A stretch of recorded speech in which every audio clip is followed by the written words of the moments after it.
media side of looking into the area, whether it's concepts or something. And Zach Braff is the first example, I think, right? Sorry? Zach Braff is the first example of. Yeah. I actually heard Kind of DC that successfully raised money through crowdfunding, basically.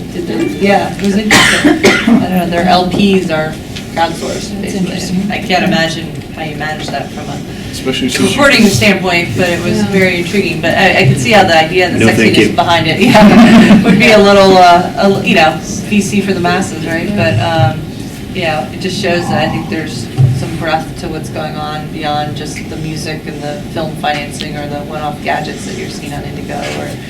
Well, Are we talking crowdfunding, about BetaWorks actually for that, with AlphaWorks? No, it wasn't better. Yeah, better. I can't remember what it was then. but crowdfunding is great from the standpoint that somebody who either doesn't know people in the VC world or the angel world can put an idea out there and get funded by perfect strangers.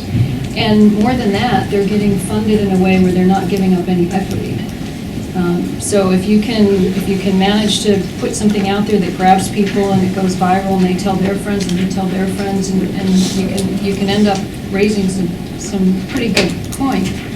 And then you've also got some credibility when you do go to talk to more institutional investors. You can show how whatever you were marketing resonated with a certain group of people. So there's definitely benefits to it. Not really applicable to this group so much, but I spoke at a 3D printing conference. And a lot of those companies have gotten their initial funding through crowdfunding. And it's,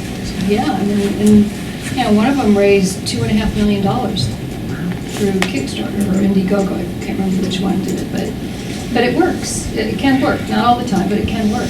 And the key is, a lot of these players aren't giving up equity, right? So Exactly, It's a that's whole what I new said, form of it's- financing that is non-dilutive, which is a bit of the holy grail, right? But, it'll be interesting to see when you have a couple of these really break out, right? I think, nothing comes to mind of a huge, return of $50 million kind of exit from some of these, right?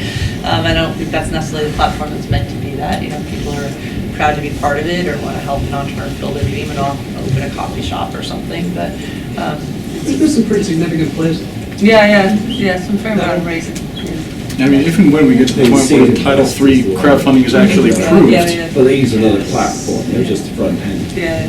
Well, CDFS is a good point that actually you raised because BetaWorks launching their own equity crowdfunding platform called AlphaWorks, which accredited investors can now invest into the companies that are growing through it, as well as other VC firms that are building with the crowdfunding, and like things like Second Market even, growing too. well, that's a wrap for us for now. We're actually just waved off by one of the panel coordinators, so a hand for Mike Allison's son, thank Marty you. and